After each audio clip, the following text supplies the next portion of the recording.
거룩한 왕 요시야. 예, 훌륭한 왕이 아니고요, 거룩한 왕으로 이제 제목을 정했습니다.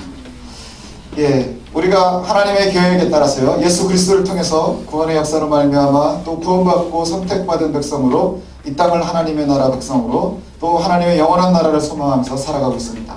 예, 이것이 구원받은 백성들의 삶이지요. 이 땅에서도 하나님의 나라를 이루고요, 또 앞으로 도래할 하나님의 나라를 우리가 기대하는 겁니다. 그래서 하나님께서 회복해 놓으신 그 은혜를 우리가 우리의 삶에서도 이루어야 되는데요, 이 땅에서 하나님의 나라를 이룬다는 게 뭘까요? 이 땅에서 하나님의 나라를 이룬다는 것은요, 우리의 삶이 거룩함으로 우리의 심령 속에 하나님의 나라를 만들어가는 것입니다. 그래서 우리는 매일매일 거룩해져야 돼요.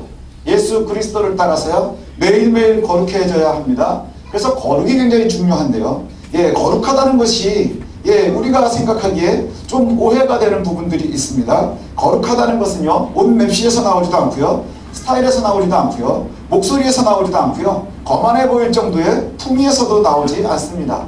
그리고 사회에서 이야기하고 있는 권력에서 나오지도 않고요, 부귀영화에서도 나오지 않습니다.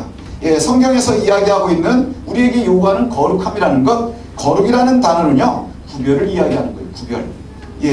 구별된다 하는 것이지요. 세상의 죄와 악한 모든 것으로부터 구별된 삶을 사는 것, 이게 바로 거룩한 삶입니다.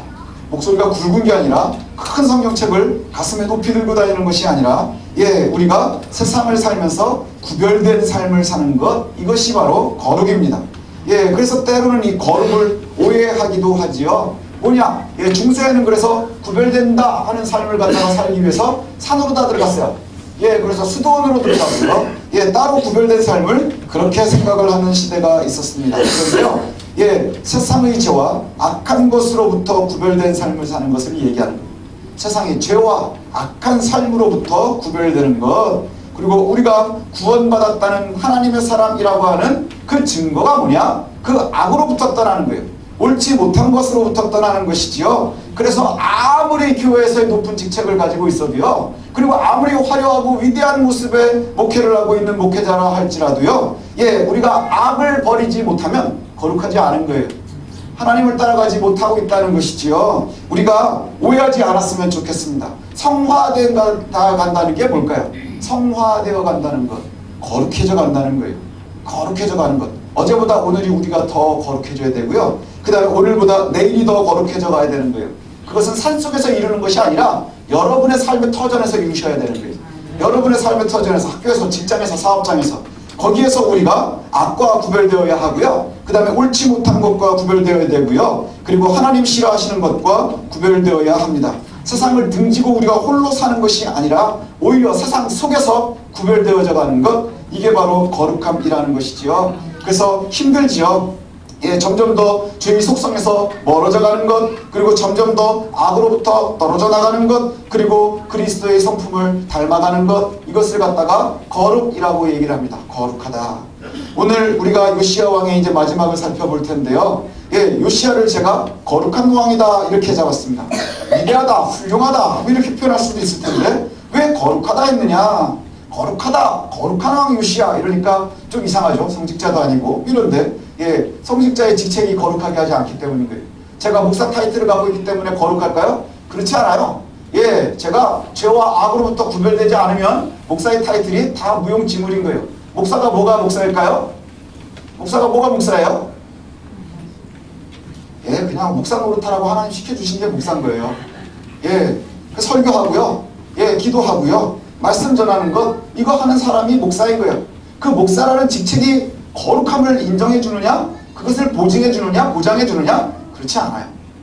저보다요, 천방지축 저기 체리, 맨날 돌아다니는 엄마가 옆에 이제 앉아 있는 것 같아요. 체리가 저보다 훨씬 거룩할 수 있어요. 주님께서 그렇게 말씀하셨거든요. 어린아이와 같지 않으면 하나님의 나라가 가짜가 없다. 우리 세훈이, 제가 우성민 목사보다 훨씬 거룩할 수도 있어요. 제가 더 거룩해야 될 텐데 고민입니다. 그리스도의 성품을 닮아가는 것, 이게 바로 거룩이라는 거예요. 그리스도의 성품을 닮아가는 것. 그래서 요시야 왕이 거룩하다. 유다에는 훌륭한 왕이 되게 많았습니다. 위대한 왕도 되게 많았습니다. 엄청나게 위대했거든요. 어머니를 폐위시킬 만큼 결단력 있는 용기를 가진 왕도 있었고요, 성전을 건설했었던 왕도 있었고요, 그 다음에 하나님 앞에서 늘 정직하려고 했었던 위대한 왕들도 있었습니다. 우상을 없애려고 굉장히 오랫동안 노력했었던 왕들도 끊임없이 있었습니다. 그러나 오늘 살필 요시야와 같지는 않았어요. 그래서 거룩하다 이렇게 이야기를 합니다. 열왕기서가 요시야를 가장 잘 평가하고 있는 부분이 바로 오늘 본문이거든요. 24절, 25절에 보니까 이렇게 평가하고 있어요. 저희가 보면 요시야가 또 유다 땅과 예루살렘에 보이는 신적 찬자와 점쟁이와 드라빔과 우상과 모든 거짓한 것을 다 제거하였으니 이는 대제사장 hil기야가 여호와의 성전에서 발견한 책에 기록된 율법의 말씀을 이루려 함이라. 요시야와 같이 마음을 다하여 뜻을 다하며 힘을 다하며 요새의 모든 율법을 따라 여호와께로 돌이킨 왕은 요시야 전에도 없었고 후에도 그와 같은 자가 없었더라. 이 굉장히 큰 칭찬인 것 같아요. 요시야가 뭘 했느냐 그랬더니 유다 땅과 예루살렘 모든 곳에서요 신접한 자를 없앴고 점쟁이를 없애고 드라빔을 없애고 우상과 가증한 모든 것을 다 없앴는데 그냥 없앤 것이요 자기의 생각을 따른 것이 아니라 내 습관을 따른 것이 아니라 전통을 따른 게 아니라 hil기야가 찾았었던 율법을 따라서 여호와의 말씀을 따라서 그와 같이 이루었다고 합니다. 그래서 요시야와 같이 이전에 모든 사람들 중에 마음을 다하고 뜻을 다하고 힘을 다해서 말씀대로 살아가니가 이전에도 없었고 이후에도 없었다 이렇게 표현합니다. 이전에도 없었고 이후에도 없었다. 하나님의 율법을 따라서 그와 같이 살아갔다. 그가 여호와 앞에서 매우 정직했다고 하는 거예요. 앞서 제일 먼저 나오는 것이 바로 그렇습니다. 그가 왕이 되었을 때 제일 먼저 뭐라고 표현을 하느냐? 그가 왕이 되고 보니 여호와 앞에서 정직하게 행했다 이렇게 표현합니다. 그가 여호와 앞에 정직했습니다. 심지어는 매우 정직한 나라를 만들었습니다. hil기야 제사장이 찾은 그 율법책에 기록된 대로 하나님의 나라를요 이 땅에서 이루고 싶어 했어요. 이 땅에서 이루고 싶어 해서 그가 했었던 일이 뭐예요? 많은 군사를 늘린 것도 아니었고요 성벽을 막 재건했었던 것도 아니에요. 이전에는 왕들이요 은혜 받았다 그 다음에 북유했다 할 때 뭐가 있었죠? 군사를 잘 지키고 성전을 잘 만들어 놓고 뭐 이런 것들이 훨씬 많았거든요. 근데 요시야가 했었던 일은 뭘까요? 요시야가 그가 만들었었던 건 뭐냐? 하나님 앞에 정직한 나라를 만들어간 거예요. 사실 요시야 때의 이스라엘 이 유다는요 힘센 나라가 아니에요. 굉장히 끼어있고요 힘없는 나라예요. 지금 대한민국만큼이나 되게 스스로를 갖다가 컨트롤할 수 없는 상황에 있어요. 애굽이 있고 아수르가 있고 바벨론이 있고 막 얘네들이요 정신이 없는 데예요. 그 사이에 끼어가지고 여기는 치보고 저기는 치보고 이래야 되는 상황인데 그때에 하나님 앞에 정직하기를 노력했대요. 아마 위대한 왕 그 다음에 훌륭한 왕이 되고 싶었으면요 군사력을 기르든지 성벽을 갖다가 잘 쌓든지 이것이 더 많이 얘기가 나왔을 테인데 요시야에게 나오는 이야기는 하나님 앞에 정직했다. 여호와의 율법대로 그가 살고 싶어 했다. 그리고 그의 백성들이 사는 시대가 매우 정직했다. 이렇게 표현하고 있다는 거예요. 모든 우상을 제거한 요시야가 백성들에게 명령한 것이 오늘 나오는데 그게 뭐냐? 유월절이에요. 유월절을 명령했었던 왕들은 많습니다. 하나님의 성전을 탁 재건하고 나면 제일 먼저 하는 것이 뭐냐? 유월절을 지키는 거예요. 왜 그럴까요? 이스라엘에게 있어서 유월절은 하나님의 구원이거든요. 하나님께서 이 나라가 있게 한, 유다가 있게 한 것, 그것이 바로 유월절입니다. 유월절은요, 우리의 예배의 예표가 되기도 하고요. 우리의 구원의 예표가 되기도 합니다. 가장 중요해요. 그 의미는 우리에게도 매우 중요합니다. 예수 그리스도의 십자가의 고난과 죽으심과 부활을 의지해서 우리가 그 부활을 의지해서 구원받았는데 이것의 예표가 바로 구약에는 유월절이에요. 유월절을 살피는 것은 우리의 구원과 예배에 대해서 아주 근본적인 것을 배우는 게 되는 거예요. 오늘 본문에 보니까 요시야가 유월절을 갖다가 이제 지키게 하는데 요시야의 유월절을요 성경이 아주 높이 평가하고 있어요. 뭐라고 표현을 하느냐면 22절에 보니까 사사시대 이후로 요시야와 같이 유월절을 지킨 적이 없었다 이렇게 표현해요. 사사시대면 언제예요? 사무엘 이후로 없었다는 얘기예요. 사무엘 이후로. 그러니까 언제까지 있었느냐 하면 그 제대로 유월절을 지킨 건 다윗밖에 없다는 얘기예요. 그렇죠. 다윗 이후로는요 하나님의 유월절이 제대로 지켜진 적이 이스라엘에도 없었고 남유다에도 없었다는 거예요. 그래서 여기에 보니까 성경 22절에 보니까 사사가 이스라엘을 다스리던 시대부터 그러면 사무엘 시대의 일을 이야기하는데 아마 제대로 지킨 게 다윗 정도 혹은 다윗이 여기 들어가는지 안 들어가는지 잘 모르겠어요. 그때 많은 왕들이 있었지만 유월절을 이렇게 제대로 지킨 적이 없었다. 그럼 도대체 이전의 왕들과 뭐가 다르냐는 거예요. 딱히 뭐라고 표현을 안 해요. 성경에서 굳이 표현하고 있지는 않거든요. 예, 우리가 알고 있는 것처럼 유다의 왕들을 살피고 있는데 히스기야 왕 때도 유월절을 기가 막히게 지켰잖아요. 우리가 기억하고 있는 히스기야 왕 때의 유월절의 특징이 뭐가 있죠? 성경 공부 반장 기억나는 거 있어요? 없대요. 아주 용감하게. 다음 주에 시험 봐야 되는데, 예, 히스기야 왕 때 어떤 유월절을 지켰나요? 그동안에 못 지켜서 예, 많은 곳으로 광고를 하고요. 그리고 지키게 했어요. 예, 그리고 어마어마한 규모를 지키게 했고요. 예, 그 다음에 사람들이 너무너무 좋아해서 7일 동안 지키고 7일을 더 지켰어요. 굉장히 훌륭한 유월절이었잖아요. 예, 어마어마한 규모에 그리고 정말 은혜로운 그러한 유월절을 지켰어요. 히스기야의 유월절 그렇게 표현을 하고 있는데 오히려 그 규모, 기간 이런 것이 요시야의 것보다는 훨씬 위대해 보여요. 오늘 열왕기에는 이것이 나오지 않지만 역대기에 보면 히스기야가 얼만큼 제사를 드렸고 그 다음 요시야도 뭐 양을 몇 마리 드렸고 이런 얘기가 나오거든요. 근데 그걸 단순히 비교를 해보면 히스기야가 훨씬 대단합니다. 히스기야가 훨씬 대단한데 그런데 왜 요시야가 더 낫까? 왜 이전에 이런 왕이 없었다 이럴까요?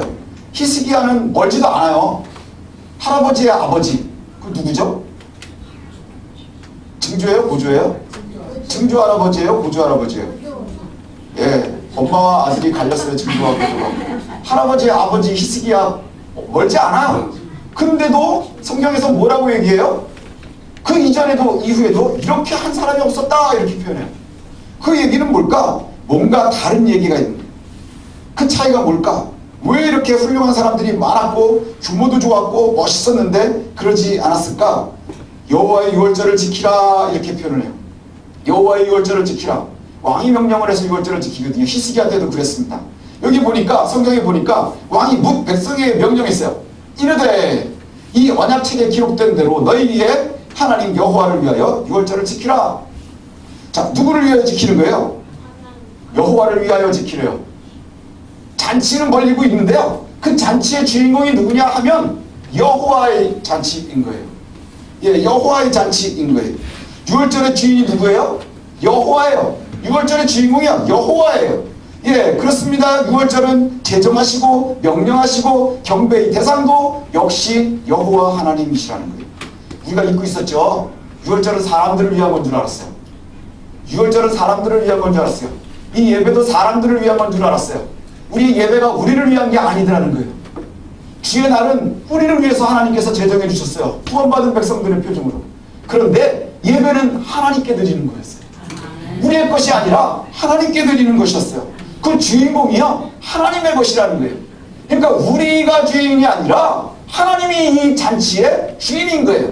이 예배의 주인인 거예요. 근데 우리는 우리가 주인인 줄 알고 있었어요. 내 건 줄 알고 있었다는 거예요. 예, 이것이 큰 차이가 있죠. 여호와를 위하여 드리라. 열왕기에서 강조하고 있는 것은 요시야는 여호와의 율법을 따라서 지켰다 이렇게 표현해요. 여호와를 위하여 드리는데 무엇을 따라서 하느냐? 여호와의 율법을 따라서 하나님의 말씀을 따라서 하나님이 원하시는 대로 드리는 것이 중요하다는 거예요. 그러면 그 율법을 따랐다는 표현이 뭐냐? 그랬더니 여기 말씀대로 나오는 것이 뭐냐? 25절의 말씀이에요. 요시야가 갇힌 마음을 다하여 뜻을 다하여 힘을 다하여 율법대로 따라갔다. 마음을 다하고 뜻을 다하고 힘을 다하여 드렸다는 것이에요. 많이 들어본 얘기 아닌가요? 성경은 다 표절해요. 앞에 있었던 말씀을 다 나오는데 신명기 6장에 나오는 말씀입니다. 예, 너는 마음을 다하고 뜻을 다하고 힘을 다하여 내 여호와 하나님을 사랑하라. 이것이 명령이었고요. 그 다음에 마태복음에 보면 예수님도 22장에 그렇게 말씀합니다. 율법사가 와서 무엇이 제일 중요한 율법입니까? 라고 물었을 때 예수께서 이렇게 말씀합니다. 내 마음을 다하고 목숨을 다하고 뜻을 다하여 주 너의 하나님을 사랑하고 그리고 내 몸과 같이 내 이웃을 사랑하라. 이것이 가장 중요한 율법이라 이렇게 말씀하셨어요. 그러면 이웃을 사랑하는 것 이것이요 세상을 향해서 우리가 거룩해져가는 모습이라고 한다면 하나님을 향하는 모습의 거룩은 뭐예요? 내 마음을 다하고 뜻을 다하고 힘을 다해서 여호와를 사랑하는 거예요. 예, 이것이 규칙에 있는 게 아니라 어디에 있는 거예요? 하나님을 사랑하면서부터 나와야 하는 거예요. 하나님을 사랑하는 것에서부터. 요시야는 신명기의 말씀을 따라서 6월절을 이끌었어요. 예수님도 율법을 요약하시면서 그렇게 요약하셨어요. 마음을 다하고 뜻을 다하고 그 다음에 힘을 다하여 하나님을 사랑하라. 그리고 내 이웃을 사랑하라. 6월절은 매년 돌아와요. 날짜가 정해져 있는 절기예요. 예, 우리 주일도 매주 돌아와요. 예, 요일이 정해져 있어요. 그래서 우리가 생각을 하기엔 그저 매년 돌아오는 절기, 명절, 6월절 이것이 아니고요. 하나님의 뜻과 성품을 다해서 드려져야 되는 것이 바로 6월절이라는 거예요. 그러면 일주일에 한 번씩 돌아오니까 매주 빨간 날이니까 우리는 매주 오지요. 그래서 우리 얼굴 잊어먹기 전에 한 번씩 봅니다. 그런데요, 문제는 뭐냐? 이것이 그냥 정해져 있는 것이 아니라 그때마다 하나님께 사랑을 고백하고 하나님의 사랑을 우리가 확인하고 가야 되는 시간이 되어야 됩니다. 근데 하나님이 우리를 사랑하는 것을 확인하는 게 아니고요, 우리가 하나님을 경배하는 것을 확인시켜 드리는 시간인 거예요. 예, 왜요? 주인공이 하나님이시기 때문에, 주인이 하나님이시기 때문에 우리가 드려야 하는 예배의 모든 순서가 다 그렇습니다. 정해진 시간에 예배합니다. 예, 그럼 내가 사랑합니다 하고 가는데 늦지 말아야 되는 거예요. 비슷한 시간에 매번 드립니다. 그리고 비슷한 시간에 끝납니다. 신기한 건 뭔지 아세요? 비슷한 시간이 되면 애들이 비비 꼬기 시작합니다. 그리고 비슷한 시간이 되면 졸기 시작하고요. 비슷한 시간이 되면 체이가 밖에 나갔다 들어와요. 오늘은 엄마가 옆에 앉아있어도 못 나가거든요. 그래도 민준이 여전히 돌아다니는데 그냥 두시면 돼요. 그런데 우리가 그렇게 매 시간 똑같이 시작하고요, 매 시간 끝나고요. 신기한 게 뭔 줄 아십니까? 제 설교가 10분이 길어지잖아요. 여러분의 표정이 바뀌어요. 지루해지기 시작해요. 그게 매주 하면서 그렇게 되는 것 같아요. 매번 드리는 예배, 매번 드리는 찬송, 매번 드리는 말씀, 똑같은 목사가 똑같은 소리 하면서 예배를 합니다. 그래서 사람들이 자꾸 예배를 갖다가 바꾸고 싶어 해요. 그래서 찬송을 많이 바꿉니다. 그래서 어떤 교회는 형식을 잡고 바꾸기도 합니다. 왜냐하면 재미있게 하려고, 지루하지 않으려고. 근데 자주 바꾸니까 어른들이 싫어해요. 안 바꾸면 애들이 싫어해요. 야, 이거 어떻게 해야 되지? 그래가지고요, 미국에 있는 어떤 대형 교회 가면 동시에 예배가 5군데서 드려져요. 아주 유명한 교회 5군데서 드려집니다. 그래가지고 가운데 제일 큰 데에서는요, 성경 공부하듯이 이렇게 예배를 드려요. 그리고 이 담임 목사님이 이 난방이라 그러죠? 셔츠를 밖에다 이렇게 내놓고요, 청바지 입고 그렇게 예배를 드려요. 거기가 메인 예배입니다. 그 다음에 저쪽에 가면 할아버지 할머니들만 모여있어요. 거기는 거의 옛날 청교도들, 저기 영국에서 온 지 얼마 안 된 사람 같은 분들이 모여가지고 예배를 드려요. 그리고 어디는 가면요, 락 콘서트 하는 것 같아요. 그렇게 다 다르게 예배를 드려요. 5군데에서 동시에. 제가 그게 얼마나 부러웠는지 몰라요. 그래가지고 저도 여기서 예배를 드리고 요 밖에다 텐트 4개를 더 칠까 생각도 해본 적이 있어요. 그래서 애들을 갖다 원하는 대로 집어넣을까 뭐 이런 생각도 한 적이 있고요. 또 어떤 교회는 주차장에서 내리지 않고 예배 드리는 교회도 있어요. 쫙 예배를 드리고 가요. 그래가지고 주차장에 딱 앉아요. 그리고 거기에 보면 주차보 팻말에 주파수가 써 있어요. 라디오 주파수를 맞추면 예배당 안에서 예배가 설교가 들려요. 그 예배가 끝날 때 되면 계좌번호를 광고합니다. 그럼 헌금은 계좌번호로 하면 돼요. 멋지지 않나요? 안 멋지세요? 우리가 너무 후진 거예요. 그리고 또 어떤 교회는요, 없어요. 형식이 없어요. 방송으로만 예배를 드려요. 그래가지고 시간이 되면 방송을 하고요, 그리고는 밑으로 계좌번호가 계속 지나갑니다. 헌금은 클릭하면 되는 거예요. 그걸 보면서 신기해요. 그래서 사람들이 멋지다고 얘기를 해요. 그리고 그 교회들이요, 어마어마한 규모를 자랑을 해요. 어마어마해요. 주차장에서 교회까지 가는데요, 코끼리 열차 같은 거 타고 들어가요.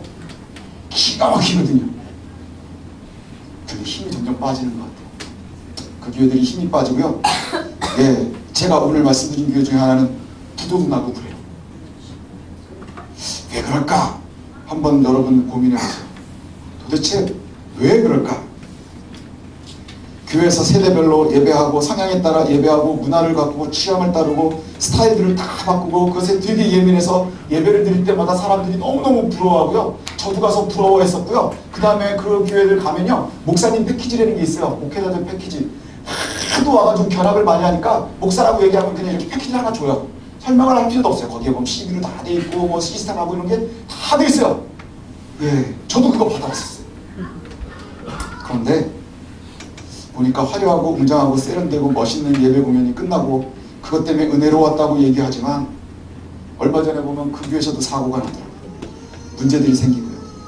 화려하고 논리적이고 말주변이 좋고 그 다음에 목회자들의 설교가 어마어마하고 잘해서 그것 때문에 은혜 받는다. 그건 좀 아닌 것 같아요. 은혜를 받는다. 우리나라가 제일 많이 쓰는 표현 중에 하나거든요. 예배드리거나 은혜 받습니다. 근데 은혜를 받는다는 표현이 저는 그런 것 같아요. 내가 주인일 때 쓰는 표현이에요. 아, 내가 주인일 때 나한테 맞는 거, 내게 얼전 거, 내가 듣고 싶은 얘기를 들으면 은혜가 돼요. 근데 은혜가 안 될 때가 있어요. 자꾸 쿡쿡 쑤시는 거예요, 목사가. 아, 막 그렇지 않아도 막 양심에 갇히게 되는데 막 쿡쿡 쑤셔요. 골물 것처럼. 막 쑤셔대면 은혜가 안 돼요. 짜증나는 거죠. 왜 그럴까요? 주인이 내가 되면 그렇게 되는 거예요. 주인이 내가 되니까. 늘 말씀드리지만 참 여러분은 복은 없는 것 같아요. 그런 면에서 차린 게 없어서 죄송합니다. 텐트도 없고 그 다음에 우리는 교회 앞에다 주차를 해도 설교가 밖에 들리지도 않고 목사가 뭘 잘하는 것 같지도 않고 그렇다고 뭐 찬양을 우리 현선이가 엄청나게 잘하는 것 같지도 않고 그렇다고 특성화는 우리 초등부 애들이 화음인데 불협화음이고 네. 뭐 이런 것들이 얼마나 괴롭습니까? 그러나 이 가운데 하나님의 은혜가 있어요. 하나님의 은혜가 있기를 소원합니다. 우리가 잊지 말아야 될 표현이 있는데 이것이 뭐냐? 요시야의 유월절은 이전 것과 달랐다. 무엇이 달랐느냐? 예, 언약책에 기록된 대로 하나님께서 원하시는 대로 하나님께서 명령하신 대로 유월절을 지켰다는 것이지요. 그것을 잘 표현할 수 있는 것이 뭐냐 하면 하나님이 원하시는 대로 드리는 것이 뭐냐? 그 예배가 바로 우리가 성공하는 것입니다. 우리가 드리는 예배는요, 여호와를 위한 것이 되어야 합니다. 여호와께 은혜가 우리에게 임하는 것이지요. 예배는 여호와의 정해주신 법에 우리가 순종하는 거예요.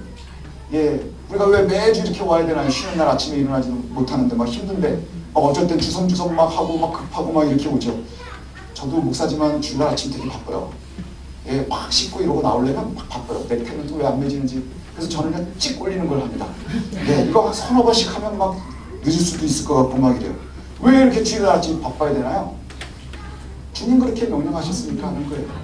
내가 원하는 대로 하면 나 편한 대로 하면 되잖아요. 예, 그런데 그렇지 않은 거예요. 예, 하나님의 말씀대로 하나님과의 약속을 지키기 위해서 어려운 것이지요. 우리는 여호와를 위하지 않고 우리를 위해서 예배를 드립니다.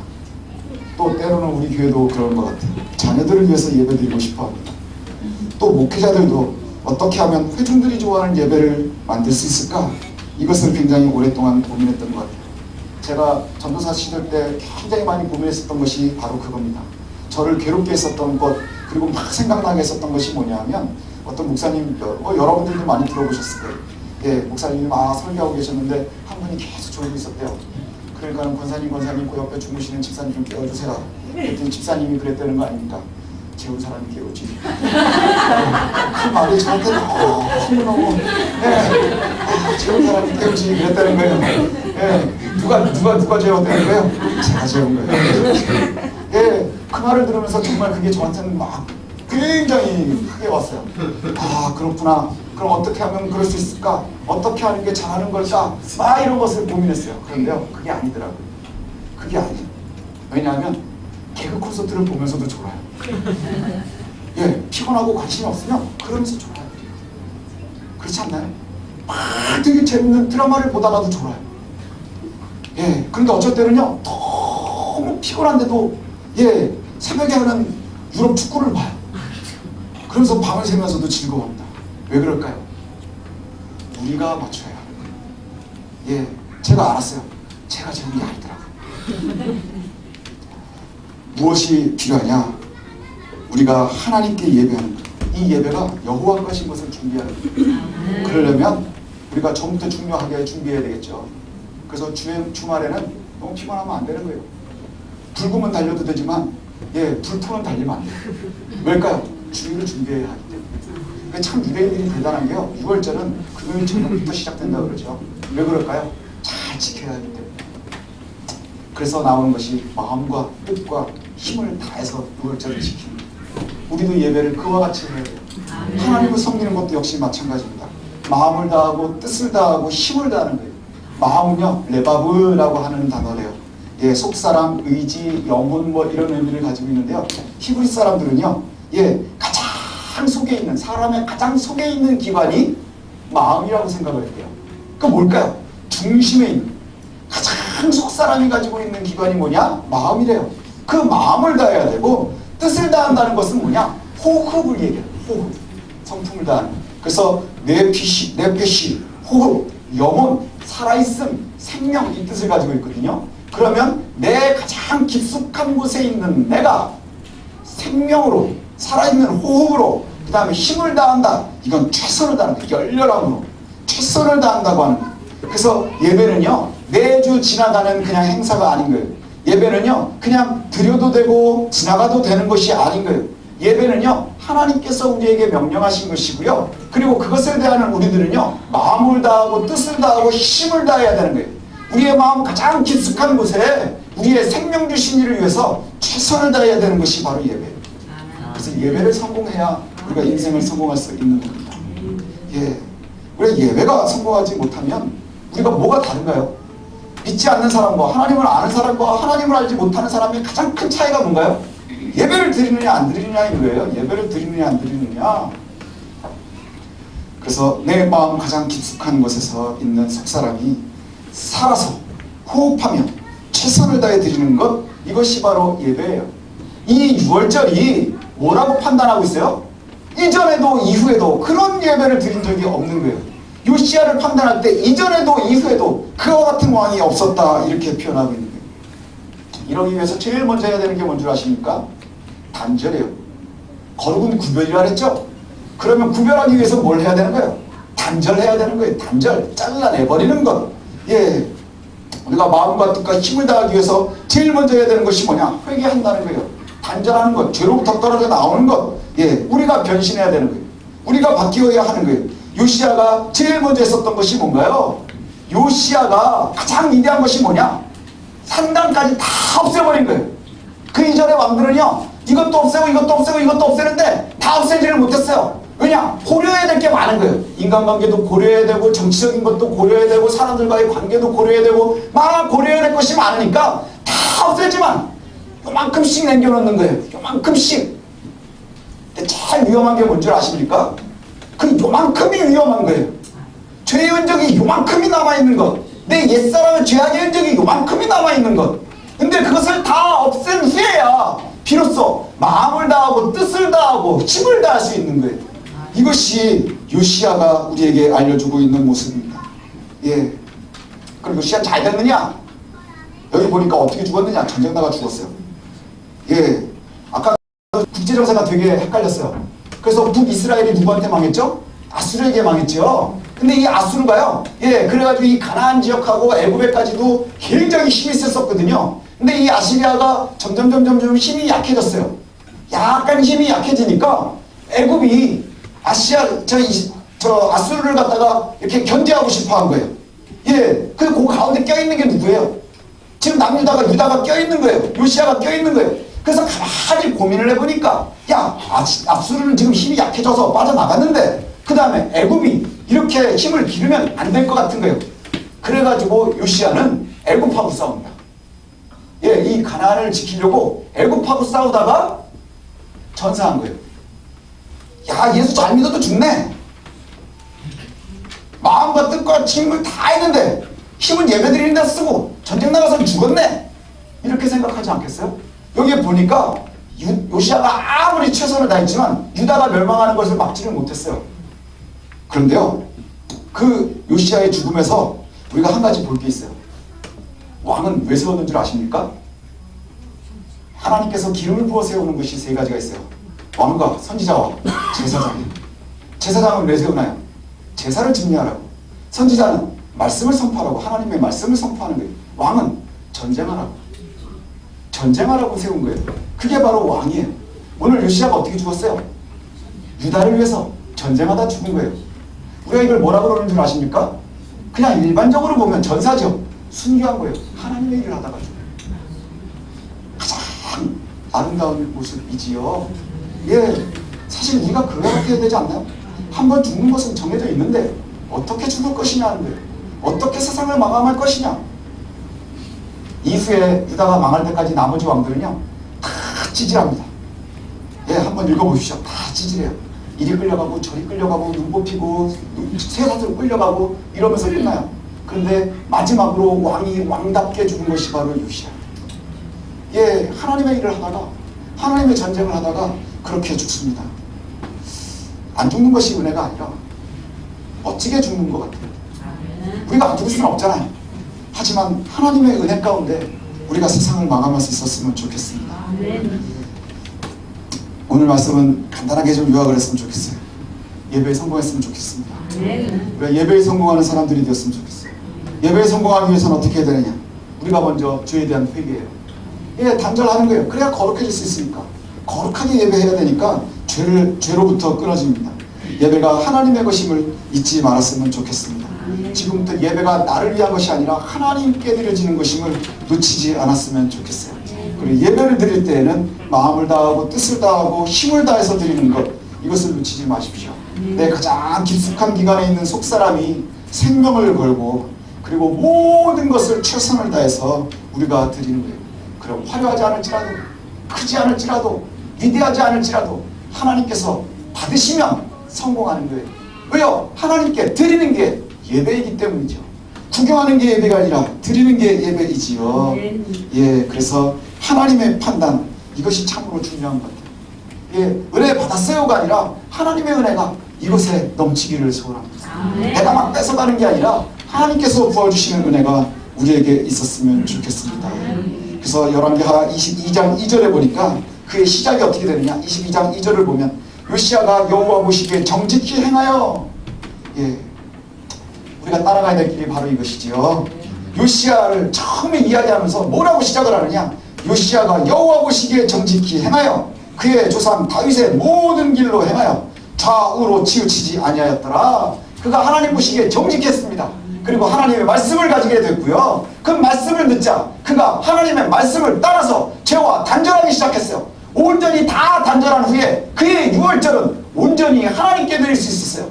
그래서 그가 마음과 뜻과 정성을 다해서 최선을 다해서 드리는 예배가 있었고요. 결국 그의 마지막까지도 온 생애를 하나님이 책임져 주시고, 그리고 뭐라고 마지막에 결정을 내리는 거예요. 마지막에 뭐라고 마무리를 져요. 이전에도 이후에도 요시야와 같은 왕이 없었더라. 참 그랬으면 좋겠어요. 훌륭한 왕은 참 많았지만 저도 말씀을 준비하면서 이런 생각을 했습니다.